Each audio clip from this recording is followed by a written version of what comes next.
અમરેલીમાં જે લેટરકાંડ ચાલે છે અને જે છેલ્લા 8 દિવસથી સમગ્ર અમરેલી જ નહીં પણ સમગ્ર ગુજરાતની અંદર જે અમરેલીનું નામ તમામ જગ્યાએ અત્યારે મોખરે લેવાશે, ત્યારે મારા પોતાને ઘેર પ્રસંગ હતો. મારા પૌત્રના લગ્ન હતા એટલે એમાં રોકાયેલો હતો. પરંતુ ગઈકાલથી ફ્રી થયો ત્યારે બધી જ માહિતી મેળવતા પૂછવામાં આવ્યું કે ભાઈ ગોપાલભાઈ ઇટાલિયા એમણે જાહેર સ્ટેજ ઉપર જાતે પટ્ટા મારી અને દીકરીને ન્યાય અપાવવા માટે એમ કહે છે કે દીકરીને હું ન્યાય ન અપાવી શક્યો એટલે હું જાતે પટ્ટા મારું છું. તો એમાં મારે એટલું જ કહેવાનું છે કે ભાઈ વિરોધ પક્ષની ભૂમિકા નિભાવે તેમાં મારે કશું કહેવાનું હોય નહીં.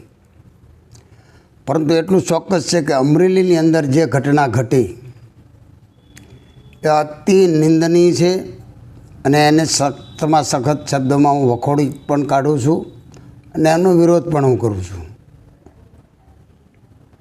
ગમે તેવો સામે પડકાર હોય તો પણ કોઈ પણ દીકરી કોઈ પણ સમાજની હોય તેની સાથે આવી ઘટના ઘટે ત્યારે હરેક સમાજ માટે શરમથી માથું ઝૂકી જાય, તેને સખ્તમાં સખ્ત શબ્દોમાં આજે પણ હું વખોડું છું. અમરેલી પોલીસે જે કોઈના ઈશારે જે કર્યું છે તે પોલીસ બેડા માટે એક વખોડવા માટેના કોઈ જ શબ્દ નથી. અને કયા શબ્દોમાં વખોડવું એ મારી આગળ અત્યારે કોઈ શબ્દ નથી. એક નિર્દોષ દીકરીને પટ્ટા મારવા અને અમરેલીની ભર બજારમાં સરઘસ કાઢવું અને અમરેલીની પોલીસ સમગ્ર પોલીસ વિભાગનું માથું શરમથી ઝૂકી જાય તેવું કૃત્ય જ્યારે કરે તે માફ કરવાને પણ લાયક નથી.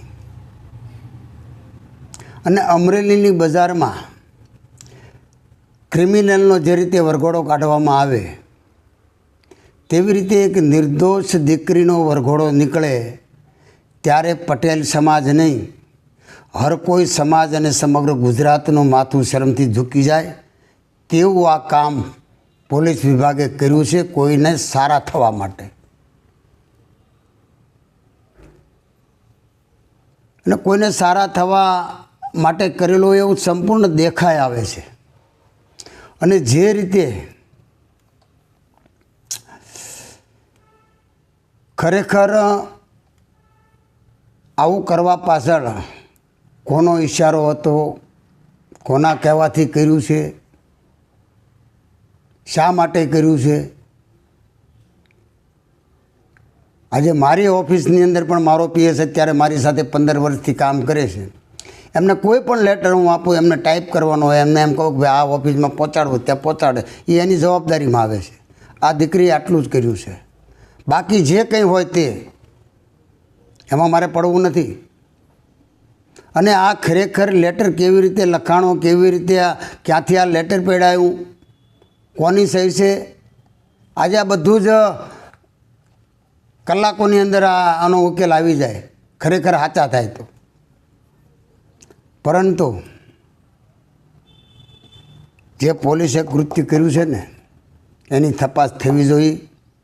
કોઈ પણ ગુનેગાર હોય, કોઈ પણ સાહે અધિકારી હોય યા પદ અધિકારી હોય, તેને સજા થવી જોઈએ ને તો જ આ દીકરીને ન્યાય મળ્યો ગણાય, બાકી ન્યાય મળ્યો ના ગણાય. આજે જેમ ઘાણીના બળદને જે પ્રકારના ચશ્મા પહેરાવવામાં આવે છે અને એને ફક્ત ને ફક્ત વન સાઈડ દેખાય છે, એવી રીતે જિલ્લાના વહીવટી તંત્રને જે વન સાઈડ દેખાય છે ને એ જોવાનું બંધ કરે અને સાચી વાત દરેક વ્યક્તિની, દરેક અરજદારની સાંભળે, કાન પણ ખુલ્લા રાખે અને આંખ પણ ખુલ્લી રાખે. ત્યારે જ આ જિલ્લામાં વ્યવસ્થિત થશે. એમાં મને કહેવામાં જરા પણ યતિશોક્તિ નથી, એટલા માટે કે જિલ્લાના જાહેર જીવનમાં છેલ્લા 30 વર્ષથી છું.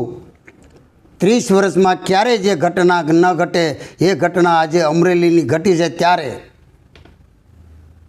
પાર્ટીને તો નુકસાન થયું જ છે, એમાં કોઈ શંકા નથી. પણ પાર્ટીની અંદર બેઠેલા નેતાઓને પણ આજે શરમથી માથું ઝૂકી જાય એવું આ કૃત્ય થયું છે. ત્યારે હું મારા ભારતીય જનતા પાર્ટીની સરકારને, અમારા મુખ્યમંત્રી આદરણીય ભૂપેન્દ્રભાઈ પટેલ, અમારા ગૃહમંત્રી આદરણીય હર્ષભાઈ સંઘવી, અમારા પ્રદેશ અધ્યક્ષ આદરણીય CR પાટીલ સાહેબને પણ વિનંતી કરું છું કે આ બનાવની અંદર ખરેખર તપાસ થવી જોઈએ. દૂધનું દૂધ અને પાણીનું પાણી થવું જ જોઈએ. એક ભારતીય જનતા પાર્ટીના કાર્યકર્તા તરીકે અને પૂર્વ સાંસદ તરીકે હું આપને વિનંતી કરું છું. ધન્યવાદ.